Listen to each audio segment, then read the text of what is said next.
this could probably fit into a short, but I have a Polaris Ranger that has a bent frame. Just the rear section of it is bent, and it looks suspiciously like I'm gonna have to do some cutting. So, and that's fine. I ain't real worried about that. However, it occurs to me that it would be worth seeing on video as to what is actually going on with this thing.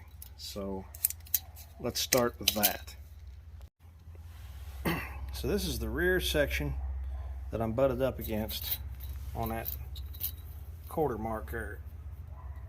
This goes directly underneath the rollover protection system. So this is part of that assembly. You can see uprights, and this is a 900, maybe 2,000 miles on it. And from there to the top of this knuckle is about 17 7/8, something like that. 17 3/4 to the edge. Now, that's the left rear of the machine. We're going to go over to the right rear and see what it says. So this is the other side. We're going to take right off that same corner. Let that relax a little bit. And we're going to come back here, and this is actually 18 and just shy of 3/4. So on top of this, we know that this one's pushed back quite a bit further. Now if we look at the machine itself, just looking, it actually looks like, if we look across, that they are different in a way that, like with the tires on it, it looked like the left side was actually further back, but it's not. So I'm going to go in and put a straight edge that'll sit in the receiver hitch, and we'll be able to measure off that. And then I do believe that I should be able to anchor the machine. I'm going to say it probably rolled, it probably hit here and pushed it. And just by eye, I can see that the top of this rotor is in, and it's in on the front. So mostly right up there needs to come out.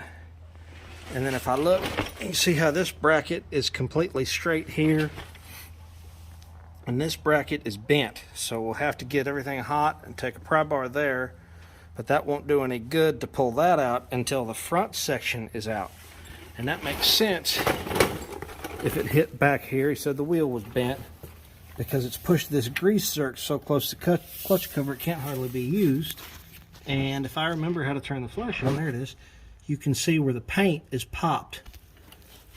Paint that is popped is an indication on any sort of a frame like this that it has struck something. So at this point, we can say that this here has been pushed in on the top side. The likelihood of it really hurting, sorry about that, the bottom side is pretty low. You can see here, it's got a line on it. And that's going to be where it pushed, dang it, anyhow, I always hit that line on it. And that's going to be where it pushed up. So this has got to come, this here has got to come out. And that will slowly pull everything back into alignment, which means that the brake line is going to have to be moved. Probably ought to pull the axle out just in case, and for sure the clutch cover has to come off. I don't know why this camera, let's do this, there we go. This has got to come off. It's going to be a booger bear because this is in the way, and yeah, we may have to replace some bushings. I'm sure they have those at the local dealership. So we know that this is bent for sure. This frame here is tweaked, but it's because this is bent. So we have to apply a large amount of force on this from side to side. Catch this up in the tower here and pull out. Now, in order to get these measurements with proper weight distribution, you can't do it with the tires on, but you can't just lift it and expect it to sit either. You have to have body weight on. So we have two of the same jack stands. has to be the same, or the height will be different. We have jounced, which means just to bounce the weight of the machine on them, and as the jack stands tip, you can see a little bit of orange paint. You tap them with a hammer to keep them flat. That way if they want to move out, and you can see right there, see that little clean spot behind that nut? That's telling me that this thing, from being ridden and being hit, has moved one way or the other. And all this has bushings in it.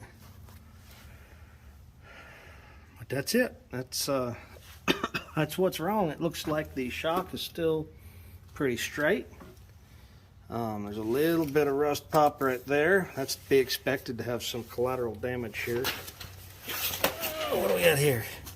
That does not look straight down there, that tab. And the other one right there does not look straight either. In fact, this whole assembly looks like it's pushed forward maybe an eighth.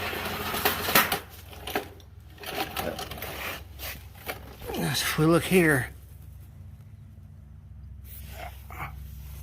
those are completely flat.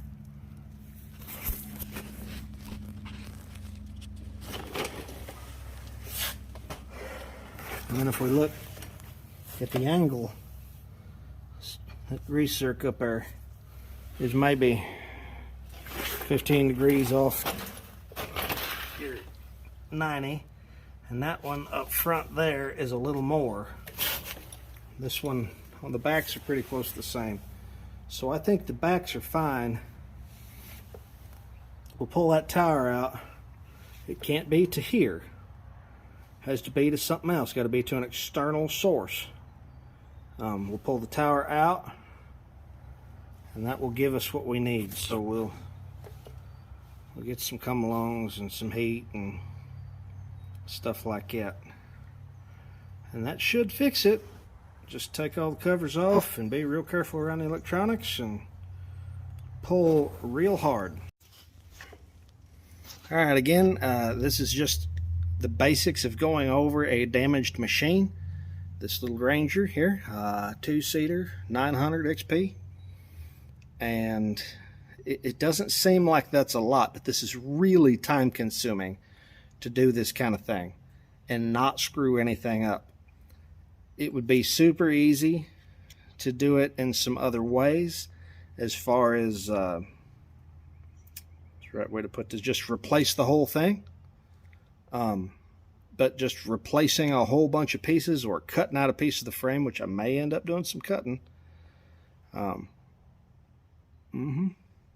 will not be the right way to fix it. That being said, I'll look into doing some cutting, but yep, all this has got to have its own thing here. So anyways, thanks for watching, and I'll get this fixed, and I'll try to make something, even if it's just a time lapse, where you can see what we're doing.